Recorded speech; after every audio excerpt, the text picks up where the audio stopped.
अस्सलामु अलैकुम रहमतुल्लाहि व बरकातुहू। रूस और यूक्रेन की जंग अपने उरूज पर है। उस जंग को रोकने, दरमियान में रुकावट डालने और सुलह और मुफाहमत करवाने की भी कोशिशें जारी और सारी हैं। लेकिन ये जंग अपने पूरे जोश व खरोश के साथ जारी और सारी है और जंग के शोले दिन ब दिन हमें भड़कते हुए नज़र आ रहे हैं। यूक्रेन का पल्ला किसी भी तरीके से भारी साबित नहीं हो रहा, जबकि रूस जो है उसके हवाले से ख़बरें तो आए दिन आती रहती हैं कि रूस का फ़लाँ नुकसान हो गया, इतना जानी और माली नुकसान हुआ, इतना फ़ौजी नुकसान हुआ। लेकिन इसके बावजूद सही और दुरुस्त खबर ये है कि रूस का पल्ला भारी है, जबकि यूक्रेन जो है उसका पल्ला बहुत हल्का है और यूक्रेन जो है वो आए दिन मार खा रहा है। यहाँ पर यह बात भी ज़ेर गौर रखिएगा कि यूक्रेन से चीचन मुसलमानों को बड़ा सख्त ख़तरा है।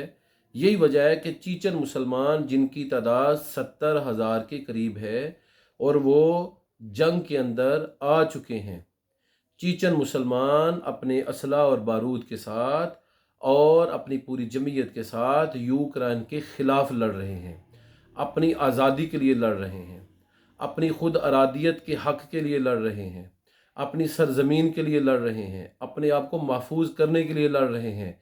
ये चीचन मुसलमान जो हैं, इनकी तादाद 70,000 के करीब है, जो कि जंगजू हैं।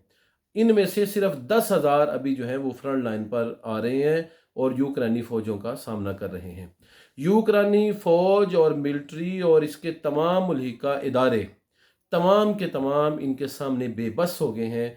हत्ता कि अब यूक्रेन ने अपने अंदर बसने वाले उस ग्रोह से मदद मांग ली है जिसको किसी ज़माने में वो बागी कहता रहा है, और ये वही ग्रोह है, उसी नस्ल से इसका ताल्लुक है कि जो हिटलर के साथ किसी ज़माने में मुआविन हुआ करते थे यहूदियों को कत्ल करने में, और यहूदियों की कत्ल गारत के अंदर इनका भरपूर हिस्सा था।